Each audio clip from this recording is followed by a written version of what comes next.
Question लिखिए। यदि किसी समबाहु त्रिभुज की ऊंचाई 12 सेंटीमीटर हो,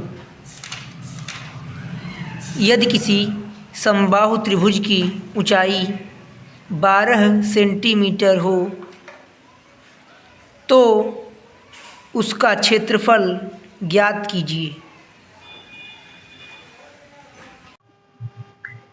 क्वेश्चन में कहा यदि किसी समबाहु त्रिभुज की ऊंचाई, यदि किसी समबाहु त्रिभुज की ऊंचाई, मतलब कोई समबाहु त्रिभुज है, तो मैंने आपको बता रखा है कि समबाहु त्रिभुज एक ऐसा त्रिभुज होता है जिसकी तीनों भुजाएं समान होती हैं।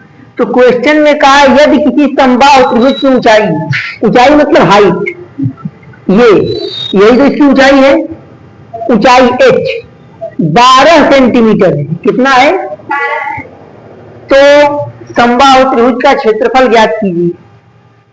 तो ऊंचाई दिया है 12 सेंटीमीटर, तो समबाहु त्रिभुज के क्षेत्रफल को निकालने के लिए हमें भुजा की आवश्यकता होगी, इसलिए हम ऊंचाई के द्वारा भुजा का मान ज्ञात कर लेंगे।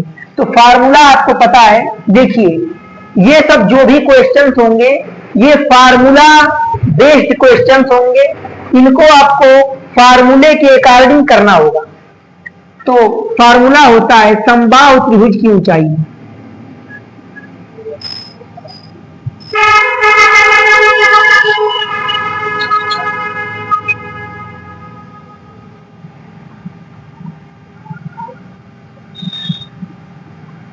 समबाहु त्रिभुज की ऊंचाई h बराबर, आप सबको पता होगा, √3/2a, ये फार्मूला होता है। अब समबाहु त्रिभुज की ऊंचाई जो है, ये ऊंचाई यानी ये हाइट, ये क्वेश्चन में दे रखा है आपको। तो ये हाइट कितना दिया है? 12 सेंटीमीटर। कितना दिया है? 12 दिया है। तो जहां ऊंचाई है वहां हमने 12 रख दिया, बराबर ये क्या है? √3/2a। यहां से a मतलब भुजा होता है, बताए थे आपको। इस फार्मूले में जहां a बराबर क्या था? भुजा। अब यहां से इसका इसमें तिरछे गुणा हो जाएगा, तो 12 गुना के 24 अपान ये इधर भाग में आ जाएगा, √3 = a। इसके बजाय एक होता है, ऐसे गुणा होता है। 12 का 2 में होगा तो 12 गुना 24 हो जाएगा, और करड़ी में 3 का 1 होगा, करड़ी में 3 निकम में करड़ी में 3 बराबर 3। तो a का मान आ गया 24/√3। अब ध्यान से देखेंगे आप सभी लोग, अब क्षेत्रफल निकालना है। तो समबाहु त्रिभुज का क्षेत्रफल,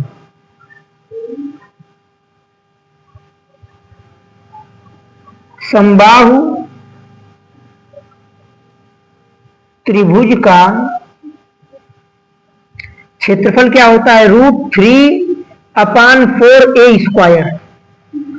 क्षेत्रफल का मान ज्ञात करना है हमें, √3/4 इंटू a का मान क्या है? 24/√3, यही तो है। इसका क्या है? स्क्वायर है। मैं इसको यहां पे कर देता हूं, एक लाइन खींच के।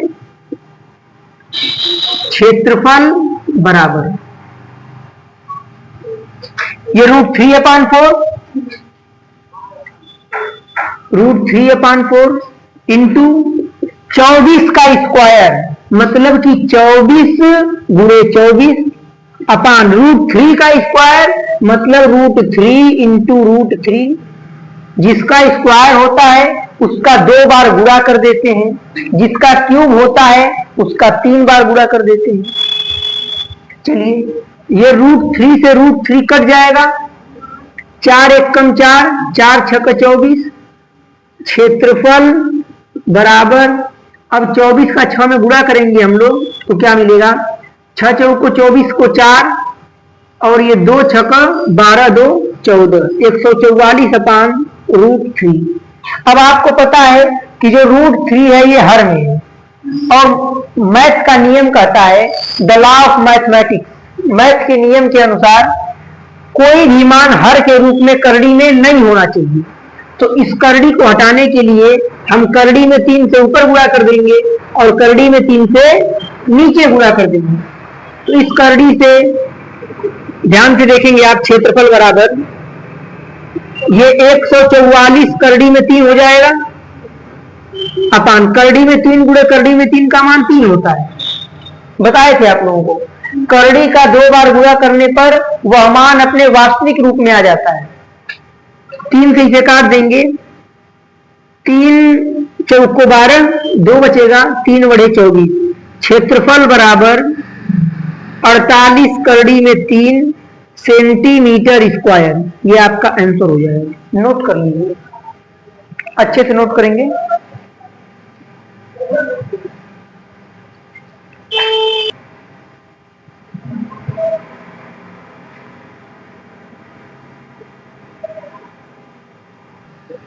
एक समबाहु त्रिभुज का क्षेत्रफल, एक समबाहु त्रिभुज का क्षेत्रफल 36 करड़ी में 3 वर्ग सेमी है।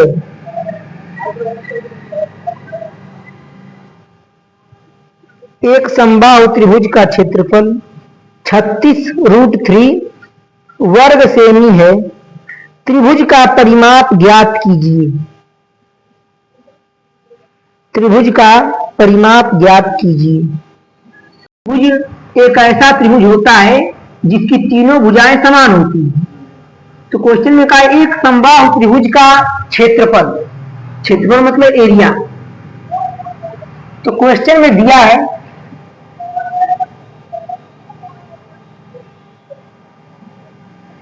जो समबाहु त्रिभुज है उसका क्षेत्रफल कितना है?